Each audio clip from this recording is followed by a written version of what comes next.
बीड जिल्ह्यामध्ये अफगाणिस्तानमधील कंधारपेक्षाही वाईट परिस्थिती आहे। बीड येथील राजकीय नेत्यांनी काही गुंडांना हाताशी धरून मोठी दहशत पसरवली आहे। बीड जिल्ह्यातील मस्साजोग येथील सरपंच संतोष देशमुख यांची हत्या देखील याच राजकीय गुंडांकडून करण्यात आली आहे।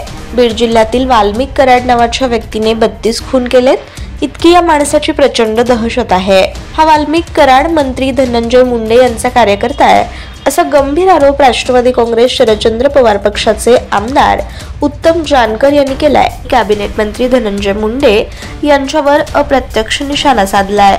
वाल्मिक कराड यांच्या सांगण्यावरून बीड जिल्ह्यामध्ये सुमारे 3200 लोकांवर खोटे गुन्हे दाखल करण्यात आलेले आहेत। अनेक IAS अधिकारी वाल्मिक कराड यांच्या घरासमोर दरबार भरवतात। इतकी मोठी प्रचंड दहशत या वाल्मिक कराडची आहे। त्याला मंत्री धनंजय मुंडे यांचे राजकीय पाठबळ आहे, त्यामुळे वाल्मिक कराड याची दहशत वाढत गेली असंही जानकर यांनी म्हटलंय।